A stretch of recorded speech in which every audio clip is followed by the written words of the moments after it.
लातूरच्या एका महिला वाहतूक पोलिसाचा एक व्हिडिओ सोशल मीडियावर व्हायरल झालाय। शहरातील रेणापूर नाका परिसरामध्ये ट्रिपल सीट जाणाऱ्या 3 मुलींना अडवून शिवीगाळ करत असल्याचं यामध्ये दिसतंय। ही महिला पोलीस तर मारहाण सुद्धा केलेली होती। या प्रकरणी महिला वाहतूक पोलीस प्रणिता मुसने यांनी माध्यमांपुढे येऊन माफी मागितली आहे।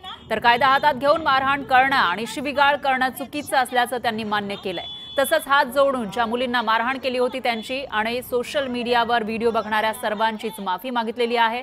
असं असलं तरी पोलीस प्रशासन संबंधित मुजोर वाहतूक पोलीस महिलेवर कारवाई करणार का ते पाहणं महत्त्वाचं आहे।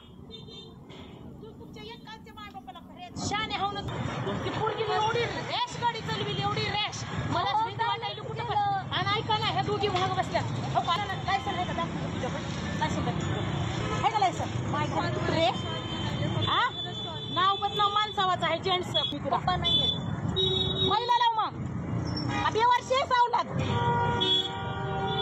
माझा अंग लटलट करायला तर भैया हिने पडतात आता कुठतर म्हणून पुढे जाऊन आज माझे 2 झपकेत ना काय गरज होती तुला वाकडं व्हायची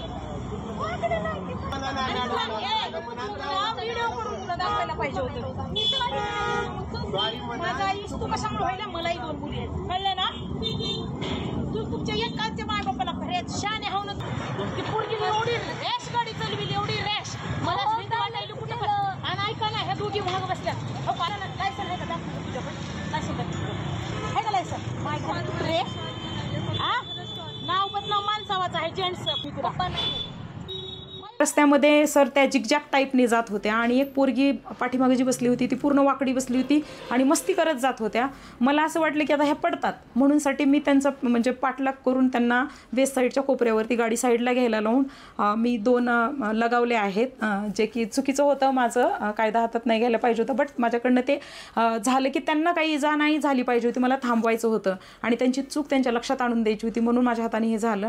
आणि राहिला प्रश्न सर, मी जी भाषा वापरली आहे त्याच्याबद्दल मी मनापासून माफी मागते। सर्व सोशल मीडियावर ज्यांचं मन दुखावलंय त्यांची मी माफी मागते, त्या मुलींची माफी मागते, त्या आईवडिलांची माफी मागते।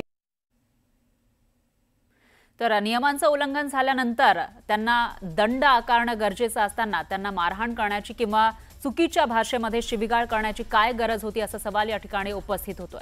दरम्यान यासोबत